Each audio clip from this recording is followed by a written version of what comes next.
समस्या है, आए कोई दिखाए, तो कोई तो नहीं आया ना। हमने केवल बागेश्वर महाराज को थोड़े कहा था।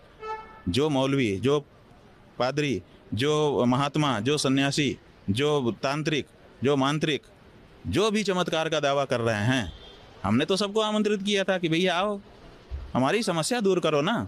आप मजमा लगाते हो, भीड़ इकट्ठी करते हो, बहुत अच्छा है। जो सामने होता है उसकी बुद्धि को चमत्कृत कर देते हो, वो सोच नहीं पाता कि ये कैसे हो गया। यहाँ तक तो आप करते हो, ठीक है, लेकिन उसके बाद लाभ क्या होता है? कितने लोग आपसे ठीक हो जाते हैं, कितने लोगों की समस्या दूर हो जाती है, कितने लोग मुकदमा जीत जाते हैं, कितने लोग कैंसर और दूसरे लीवर की समस्या, टीबी, सबसे परेशान हैं, वो कितने दूर हो जाते हैं। वो उसका डाटा तो ये लोग कोई दिखाते नहीं है कि देखिए ये है, और प्रामाणिक डाटा।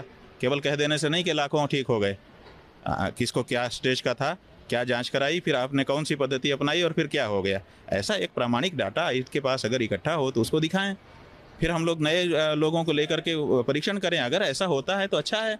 अपने यहाँ कितनी बीमारी फैली हुई है, अस्पतालों में जाने पर बहुत लोगों की ज़मीन और मकान बिक जा रहे हैं। तो कम से कम ऐसे लोग कुछ कर दें। अपने देश के खिलाफ कितने षड्यंत्र हो रहे हैं। लोग कहते हैं, दावा करते हैं कि हम ये मन की बात जान ले रहे हैं। बहुत अच्छी बात है, आप मन की बात जान। तो जो षड्यंत्र कर रहा है हमारे देश के खिलाफ, जो रेकी कर रहा है हमारे एयरपोर्ट पर कि इसको उड़ा देना है, आप उसके मन की बात क्यों नहीं जान लेते हो? जान के क्यों नहीं भारत की सरकार को बता देते हो? भारत को सरकार को कितना बड़ा फायदा होगा। जहाँ जहाँ आप ध्यान करो और बता दो कि ये व्यक्ति अमुक अमुक जगह पे भारत के खिलाफ षड्यंत्र कर रहे हैं, देखो कितना आनंद हो जाए। लेकिन इस बारे में नहीं बताते हैं। समस्या ये, चाचा का नाम क्या है, भतीजे का नाम क्या है, वो तो जानता ही है जिसके चाचा हैं। अपने चाचा का नाम कोई भूला हुआ है क्या? तो इसमें क्या रखा है आप बताओ। इसके कारण हमको अटपटा लगता है। हमारा कोई द्वेष नहीं है किसी से। अगर कोई सही विद्या लेके आए तो विद्वान का तो सम्मान है। जिसने भी परिश्रम किया है, साधना की है, चाहे किसी क्षेत्र में किया हो। कौन ऐसा दुष्ट व्यक्ति होगा जो साधना का, विद्या का सम्मान नहीं करेगा? हम भी करने को तैयार हैं, लेकिन हम ऐसी मतलब हल्की बातों में नहीं जाना चाहते हैं। और हम ये चाहते हैं कि लोग इसमें ना जाएं, क्योंकि इससे उनको कुछ उपलब्धि नहीं होती है। थोड़े दिन घूम फिर के फिर किसी और जगह पे भीड़ लगाने लगते हैं। सवाल ये है कि रामचरितमानस की प्रतियां उत्तर प्रदेश में जलाई जाती हैं, ठीक है ना।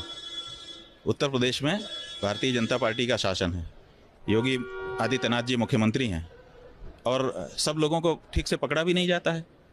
उनको तुरंत पकड़ा जाना चाहिए था, तुरंत उनके ऊपर कड़ी कार्रवाई होनी चाहिए थी, तुरंत उस बारे में चीज़ें होनी चाहिए थी। तो अब जला दिया, जला देने के बाद चल रहा है ऐसे ही वक्तव्य पे वक्तव्य। आप कई लोग हमसे कह रहे हैं फेसबुक पर कि शंकराचार्य जी क्यों नहीं बोल रहे हैं। भाई सवाल है कि शंकराचार्य जी के पास अख्तियार क्या है। हमारे पास पुलिस होती तो हम अभी तक जिन जिन लोगों ने माचिस जलाई है ना रामचरितमानस के विरुद्ध, हम अभी तक खड़ा कर देते, खड़ा कर दिया जाना चाहिए। इस तरह की चीज़ें इस देश में नहीं फैलनी चाहिए। और ये राजनीतिज्ञ जो हैं, ये बहुमत कहते हैं कि बहुमत जिसके पास होगा वही होगा। तो अभी रामचरितमानस के बारे में सर्वे करवा लो देश में, बहुमत किसके पक्ष में है? रामचरितमानस के विरोध में है कि पक्ष में है? 99% से ज़्यादा लोग रामचरितमानस